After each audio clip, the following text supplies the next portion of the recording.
परिसरातील ताज्या घडामोडी।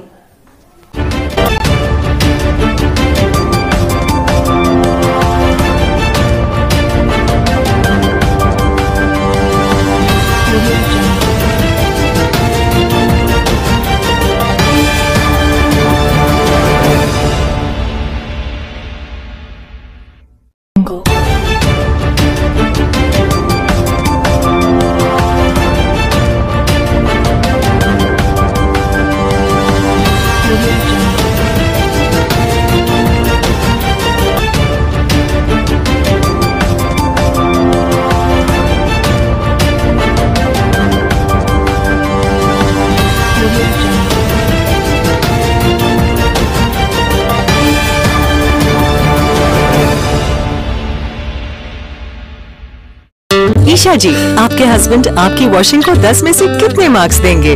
जाने दीजिए ना। अरे घबराइए मत। सॉरी। काश मैं महंगी टिकिया ले पाती। नहीं फेना सुपर वॉश टिकिया आजमाइए। बेहतरीन झाग, कोमल हाथ, रोज और चंदन, सुपर चमक। महंगी टिकिया जैसी धुलाई नहीं, फेना सुपर वॉश टिकिया में समाई। फेना ही लेना। फेना। या भगव्या झेंड्याचं वाटप करण्यासाठी आम्ही जमलेलो आहोत। हा भगवा संत तुकारामाचा आहे, नामदेवाचा आहे, चोखामेळाचा आहे, गाडगे बाबांचा आहे। हा झेंडा हा कुठल्या जाती धर्माच्या विरुद्ध नसून हा समतेचा संदेश देणारा छत्रपती शिवाजी महाराजांचा, छत्रपती शाहू महाराजांचा हा भगवा आहे।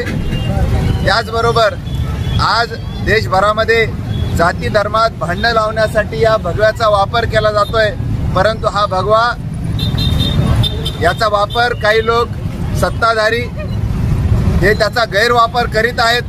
परंतु आज आपण बघतोय गेल्या अनेक वर्षांपासून वारकऱ्यांची जी परंपरा आहे, आषाढी एकादशीची जी परंपरा आहे ती समतेची परंपरा आहे आणि संतांनी सांगितल्याप्रमाणे समतेसाठी सर्वजण या ठिकाणी पायी चालतात, पंढरपूरपर्यंत चालतात।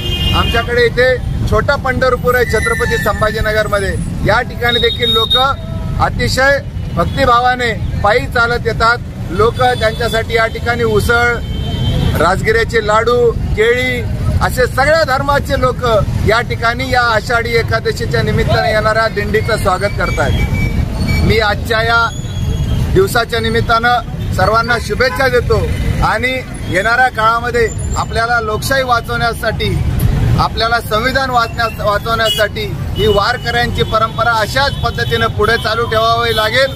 त्याचबरोबर आमच्या पक्षाचे माजी खासदार कॉम्रेड क्रांतिसिंह नाना पाटील हे लाल झेंडा खांद्यावर घेऊन पंढरपूरला जायचे।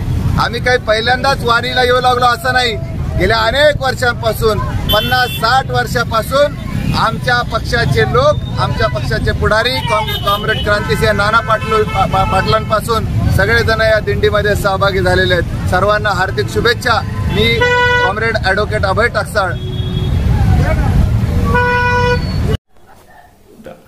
आपल्या परिसरातील ताज्या घडामोडी पाहण्यासाठी पाहत राहा सुपर महाराष्ट्र न्यूज चॅनल।